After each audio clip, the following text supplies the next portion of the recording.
Session 701, lundi 3 juin 1974. Ce soir, après le dîner, j'ai fini de taper la session de mercredi dernier.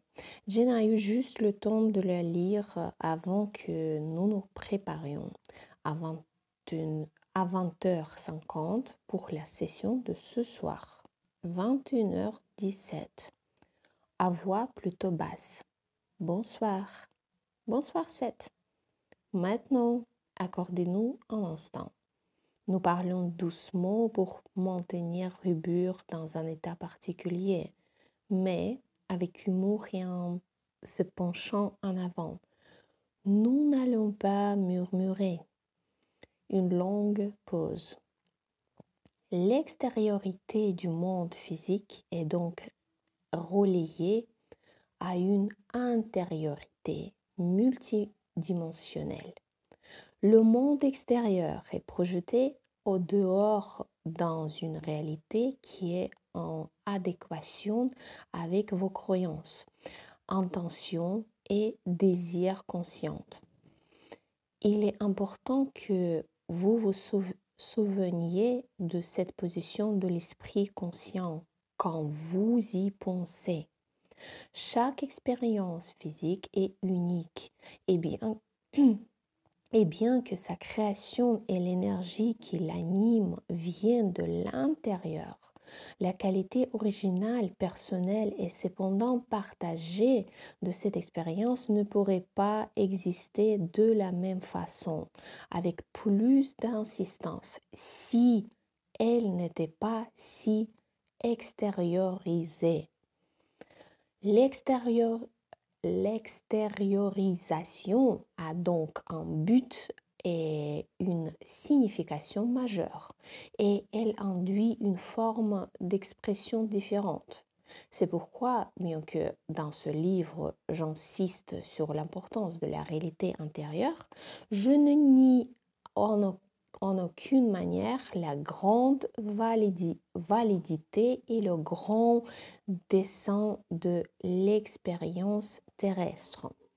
Tous les exercices de ce livre devraient vous aider à enrichir cette expérience et à en comprendre le cadre et la nature. Aucun d'entre eux ne doit être utilisé pour essayer d'échapper aux implications afférentes à votre réalité terrestre. Nouveau paragraphe. Néanmoins, les feuilles de route demeurent à l'intérieur. Accordez-nous un instant. Très prochainement, nous en aurons plus à dire sur notre scientifique de l'art du rêve, voir la dernière session. Pourtant, il existe aussi d'autres moyens importants qui pourraient servir à étudier la nature de la réalité. Il y en a un en particulier qui, en soi, ne fait pas entrer en jeu l'état de rêve. Il implique cependant une manipulation de la conscience. Dans une certaine mesure, il consiste à s'identifier à ce qui est étudié au lieu d'en être séparé. Accordez-nous un instant. Bien que connecté à votre civilisation, l'homme Einstein est peut-être celui qui a approché cela de plus près car il a été capable de s'identifier très naturellement aux diverses fonctions de l'univers. Aujourd'hui, Jane a regardé un livre d'Einstein intitulé La théorie de la relativité restreinte et générale. Elle l'a rapidement mise de côté en me disant qu'elle ne pouvait pas en comprendre grand-chose à moins de faire un grand effort de volonté. Les mathématiques contenues dans ce livre la dépassent totalement. J'ai commandé cet ouvrage le mois dernier car elle avait manifesté son envie de le consulter. Einstein est mort en 1955 à l'âge de 66 ans.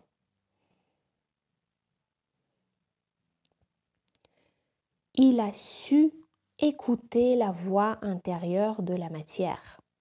Il a été intuitivement et émotionnellement conduit à ses découvertes. Il s'est arc-bouté pour contraire le temps, pour contraire le temps et l'a senti fléchir et vaciller. Le vrai physicien mental est un explorateur intrépide qui ne s'attaque pas à l'univers avec de petits outils, mais permet à sa conscience de franchir les nombreuses portes ouvertes que l'on peut découvrir sans instrument, mais avec l'esprit. 2 semaines après cette session, j'ai ajouté le terme mental à l'expression de Seth, le vrai physicien, parce que dans les 3 sessions suivantes, il va faire référence aux physiciens mentaux.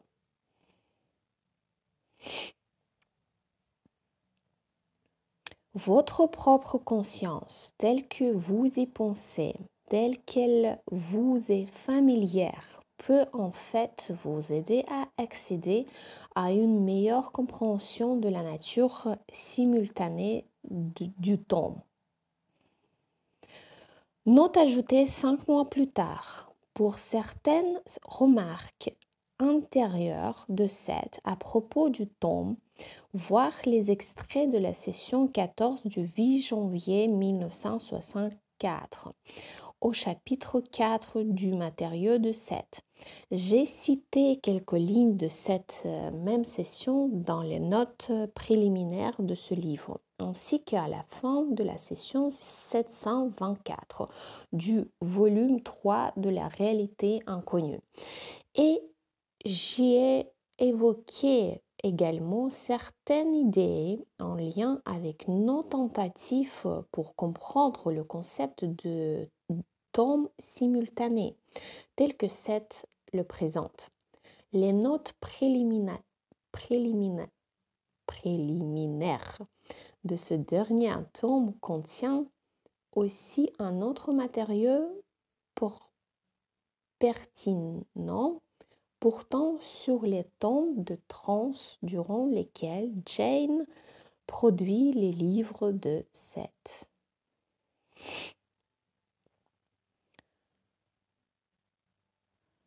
La nature simultanée du temps, si vous le lui permettez, souvent vous utilisez des outils, des instruments et tout un attirail, mais ceux-ci ne perçoivent pas le temps en ces termes-là. Vous, oui, étudiez votre propre expérience consciente du temps, vous en apprendra bien davantage. Point. Une pause à 21h40. La voix de Jane a peu à peu pris du volume, jusqu'à atteindre un niveau à peu près normal. Exercice pratique 9.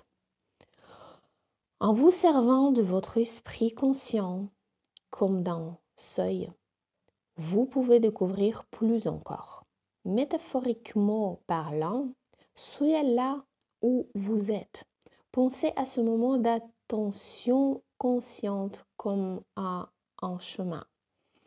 Imaginez de nombreux autres chemins semblables, tout convergents. À nouveau, avec votre imagination, empruntez l'un de ces chemins dans votre esprit et suivez-le. Acceptez sans réserve ce dont vous faites l'expérience. Vous êtes en train de modifier un peu votre conscience. M'y amuser. Vous n'êtes bien sûr pas du tout en train de la modifier. Vous l'utilisez simplement d'une façon différente et la focalisez ne serait-ce que brièvement dans une autre direction. C'est le plus simple des exercices.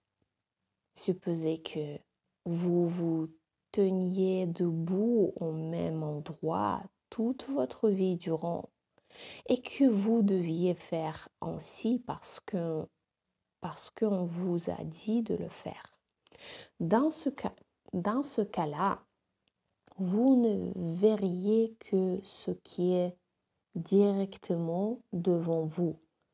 Votre vision périphérique pourrait vous donner des indications sur ce qu'il y a de chaque côté, ou vous pourriez entendre des sons provenant de l'arrière. Des objets, des oiseaux, par exemple, pourraient passer près de vous en éclair et vous vous interrogeriez sur leur mouvement, leur signification et leur origine. Si vous vous tourniez soudain de quelques centimètres vers la droite ou vers la gauche, vous ne modifieriez pas votre corps, mais changeriez simplement sa position et élargiriez votre vue d'ensemble en pivotant consciencieusement depuis votre position initiale. Le petit exercice précède est du même ordre. Accordez-nous un instant. Actuellement, vous ne vous rendez que très peu compte des dimensions de la conscience, de la vôtre ou de celles qui sont apparemment en dessous de la vôtre. Le vrai scientifique est celui qui ose se retourner vers l'intérieur de sa conscience. Accordez-nous un instant. Il existe des structures internes au sein de la matière. Ce sont des tourbillons d'énergie. Ils ont plus d'une raison d'être. Ces structures sont formées par des unités de conscience ou UC. Vous avez par exemple la connaissance la plus intime de la nature d'une cellule ou d'un atome. Ceci compose votre chair. Il y a là, en certains termes, un continuum de conscience dont votre vie physique actuelle est une partie. Vous êtes dans certains types de communication et de communion avec vos propres cellules et à certains niveaux de conscience, vous le savez. Un vrai physicien apprend à atteindre à volonté ces niveaux. Des représentations de structures cellulaires ont été dessinées bien avant que des moyens technologiques permettant de les voir soient disponibles en vos termes. Accordez-nous un instant. Des formes et des formations apparaissent quand vos yeux sont fermés. Ce sont de parfaites répliques d'atomes, de molécules et de cellules, mais vous ne les reconnaissez pas en tant que telles. Certaines peintures aussi, soi-disant abstraites, produites inconsciemment et souvent par des amateurs, sont d'excellentes représentations de ces organisations internes. Étant moi-même peintre, je me suis parfois demandé si certaines peintures abstraites pouvaient avoir de telles origines. Il se peut être bien que j'en ai parlé avec Jane, même si je ne me souviens pas de l'avoir fait.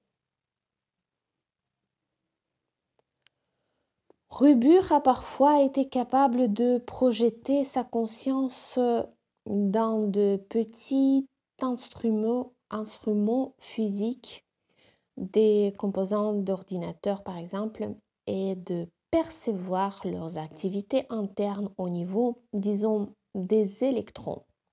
En donnant le ton, en vos termes et en utilisant de telles techniques, vous pourriez tout aussi clairement connaître la structure de ce que vous appelez des particules. Votre terminologie ne serait toutefois plus adaptée. C'est précisément elle qui vous emprisonne et vous amène à poser les mauvaises questions. D'un ton amusé. Les mauvaises questions sont pourtant les bonnes pour vous, dans votre civilisation, étant donné vos croyances, car actuellement, vous voulez rester à l'intérieur de cette structure-là. Ce n'est que récemment que vous avez commencé à vous interroger sur vos méthodes et même sur vos questions. En physique, la remise en question est à la mode aujourd'hui, même si elle le fait selon ses propres termes. Il y a 2 mois, un grand journal de la côte Est a publié un long article évoquant le trouble et la confusion dans lesquels se trouve la physique moderne à cause de récentes découvertes au niveau atomique et subatomique. Beaucoup de ces faits nouveaux contredisent d'autres données largement admises jusqu'à présent et posent des questions inédites ou négligées. Pourtant, sur la structure interne de processus n'ayant quasiment pas de dimension, tels les électrons qui se meuvent autour du noyau atomique et les diverses particules plus lourdes qui constituent le noyau lui-même. On envisage maintenant que dans de nombreux cas, certaines des lois fondamentales de la nature ne nous soient pas directement accessibles, car souvent notre monde ne nous offre qu'une représentation approximative de ces qualités fondamentales. La science a besoin de nouvelles théories pour unifier autant que possible les 4 forces de la nature: la gravité, l'électromagnétisme, la force nucléaire forte et la force nucléaire faible, au lieu de les séparer comme par le passé. On nous dit aujourd'hui que la simplicité est de règle. Et très simplement, l'idée que pour un trou noir, l'horizon des événements puisse émettre une lumière détectable pourrait être un pas vers l'unification de certaines de ces forces gravitationnelles et électromagnétiques, telles qu'elles sont traitées dans la théorie de la relativité et la théorie quantique. Voir la note 4 de la session 681 et la note 4 de la session 688. Le vrai physicien est capable de poser ces questions à partir de son état habituel de conscience, puis de tourner cette même conscience dans d'autres directions, où il est lui-même amené à vivre des aventures avec la réalité, dans lesquelles les questions elles-mêmes sont transformées et les réponses sont alors ressenties. 22h08. Avec beaucoup de force tout au long de ce qui va suivre. Mais la plupart des physiciens ne font pas confiance aux réponses ressenties. Le ressenti est considéré comme étant beaucoup moins valide qu'un diagramme. Vous avez l'impression que vous ne pourriez pas faire fonctionner votre monde sur la base des ressentis, mais vous n'y parvenez pas très bien non plus en essayant de le faire avec des diagrammes. Bien souvent, vos scientifiques ont d'étranges idées. Ils s'imaginent pouvoir comprendre la réalité en la détruisant. Percevoir le mécanisme de vie d'un animal en le tuant, ou mieux étudier un phénomène en prenant de la distance par rapport à lui. Souvent, vous essayez ainsi d'examiner la nature du cerveau de l'homme en détruisant le cerveau des animaux, en séparant ses composants, en les isolant et en portant atteinte à l'intégrité globale à la fois de l'animal en question et de vos propres processus spirituels. Cela signifie que chaque tentative de ce genre vous déconnecte davantage, pour ainsi dire, de vous-même, de votre environnement et des autres espèces. Point. Bien que vous puissiez apprendre certains faits prétendus, vous vous éloignez encore plus de toute connaissance majeure parce que ceux-ci y font obstacle. Vous ne comprenez pas encore le caractère unique de la conscience. Avec beaucoup d'insistance. Il est absurde de croire que vous pouvez apprendre ce qui concerne la conscience en la détruisant. Il est absurde de croire que vous pouvez apprendre un iota sur la réalité intérieure de la vie quand votre recherche vous conduit à la détruite. La destruction, en vos termes, à souligner, présuppose dès le départ, voyez-vous une mauvaise compréhension de la vie. Vos mains sont-elles fatiguées? Non, dis-je, bien que le rythme soit un peu rapide, mais Jane s'en sort bien. Il existe des moyens de s'identifier aux animaux, aux atomes et aux molécules. Il existe des moyens d'apprendre des animaux. Il existe des méthodes permettant de découvrir comment migrent différentes espèces, par exemple, et de reproduire technologiquement de telles prouesses si on le souhaite. La dissection ne fait pas partie de ces méthodes, car ce que vous apprenez à travers elles, vous ne pourrez pas vous en servir. D'une voix plus profonde et beaucoup plus forte. D'une certaine manière, vous êtes simplement trop exubérant,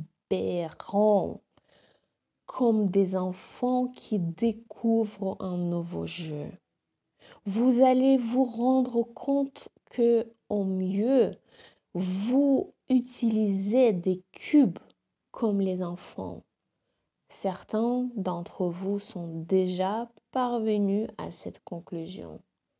À mesure que ce livre avance, je vais d'ailleurs esquisser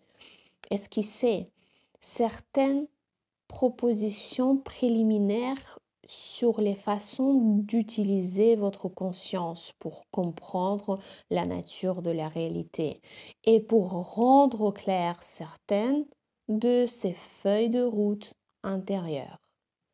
Faites une courte pause de 22h28 à 22h45. Maintenant, même en vos termes d'histoire et de temps séquentiels, Vous avez essayé en tant qu'espèce diverses méthodes pour aborder le monde physique. Dans la partie 1, voir la session 683 jusqu'à 22h11. Dans votre toute dernière tentative, vous découvrez que la manipulation extérieure ne suffit pas, que la technologie à elle seule n'est pas la solution. Comprenez-moi bien, s'il vous plaît. Il n'y a rien de mal à faire usage d'une technologie bienveillante. Si Einstein avait été un meilleur mathématicien, il n'aurait pas fait les découvertes capitales qu'il a faites. Albert Einstein n'était à l'évidence pas un grand mathématicien.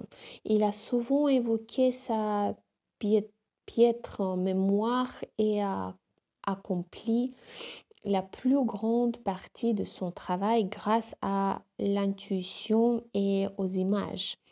Peu de temps après que les grandes lignes de sa théorie spéciale de la relativité était publiée en 1905, on a dit qu'il devait, au moins partiellement, la réalisation de cette œuvre au fait qu'il ne connaissait pas grand-chose des mathématiques de l'espace et du temps. Dans la session 45 du 20 avril 1974, c'est-à-dire Einstein a voyagé à l'intérieur de ses propres intuitions. Il leur a fait confiance et s'est servi de ses sens intérieurs. Il aurait découvert bien davantage s'il avait été capable de se fier encore plus à ses intuitions, laissant à d'autres le soin de fournir la preuve soi-disant scientifique de ses théories en se donnant plus de liberté intérieure. Les sens intérieurs tels que décrits par Seth sont énumérés au chapitre 19 de Matériaux de Seth. Dans votre toute dernière tentative, si Einstein avait été un meilleur mathématicien, il n'aurait pas fait les découvertes capitales qu'il a faites. Il aurait été trop effrayé.